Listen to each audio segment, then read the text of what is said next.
WrestleMania this year, 2 weeks from Sunday, April 5th, will not be taking place in Tampa, Florida at Raymond James Stadium. Instead, it will emanate live here from WWE's training facility, the WWE Performance Center in Orlando, Florida. They say anything can happen in the WWE, and the show, the grandest show of all, must go on, and it will go on right here.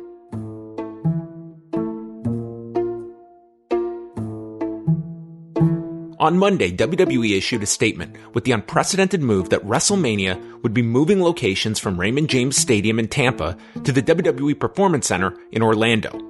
The decision to go ahead with the event and their regular weekly programming follows a warning by the Centers for Disease Control and Prevention to avoid public gatherings of more than 50 people, while the President of the United States, Donald Trump, has recommended no gatherings of more than 10 people.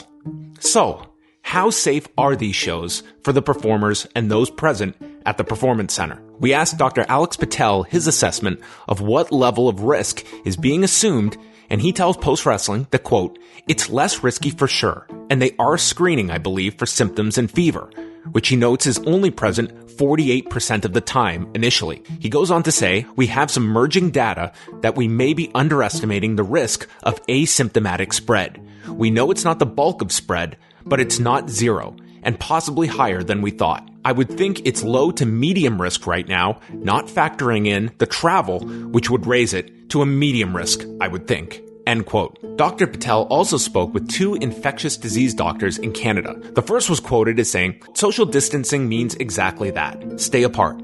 Italy has told people to stay 2 meters away from each other as guidance. Even without a crowd, this would bring a people together, and some would be in direct contact with each other. I would avoid." The second doctor. "It's lower risk, but not zero risk. And yeah, they're in close contact, just to avoid the potential for infection, and that this is a non-essential thing, probably better to just stop." End quote. This decision by WWE came days after the urging of the Hillsborough County Commissioner for the company to cancel its showcase event.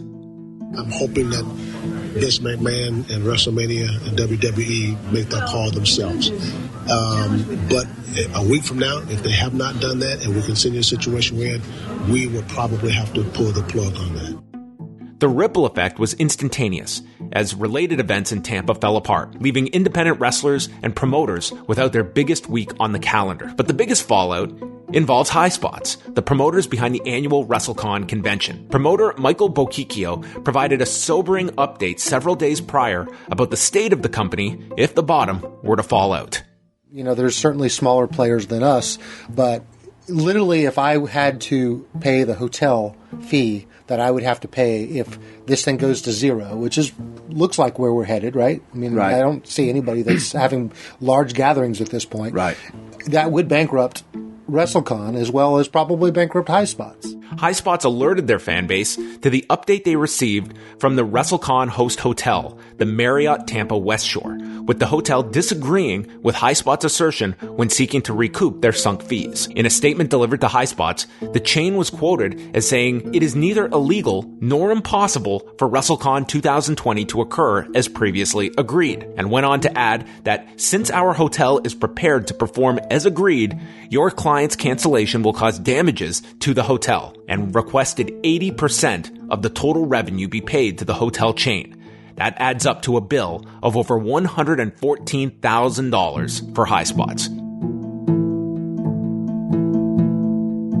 A wide range of support for Highspots was displayed online, including tweets from Chris Jericho and Kevin Owens, among many other wrestling personalities vowing to take their future business elsewhere from the Marriott chain. It is not only Highspots that has been put off by the hotel's response. WrestleCon attendee Nick Mahmood attempted to receive a full refund, and in their response to Nick, the hotel's director of sales and marketing informed him that a one-night room and tax deposit would not be refunded due to the fact that he agreed to a non-refundable deposit when the reservation was made after February 1st. And now they're saying there should be no more than 10 in a room, and that's impossible. We can't do it. And we've complied with everything that the government and that these doctors have said to do. And, you know, we have no choice now but to postpone these fights. After days of being adamant they would continue with their scheduled fight cards, the UFC has indefinitely postponed its next 3 events, including this Saturday's card. While speaking to ESPN, UFC President Dana White stated he had secured a venue in Shawnee, Oklahoma on native land, but their plans fell through once President Trump recommended against gatherings of more than 10 people. They have also called off their shows for March 28th and April 11th, while White said the company will press forward with their UFC 249 event that is currently scheduled for April 18th, headlined by Khabib Nurmagomedov and Tony Ferguson. This fight's going to happen. No crowd, whatever it takes. Probably not even going to be in the United States, but this fight's going to happen. For the latest, go to postwrestling.com.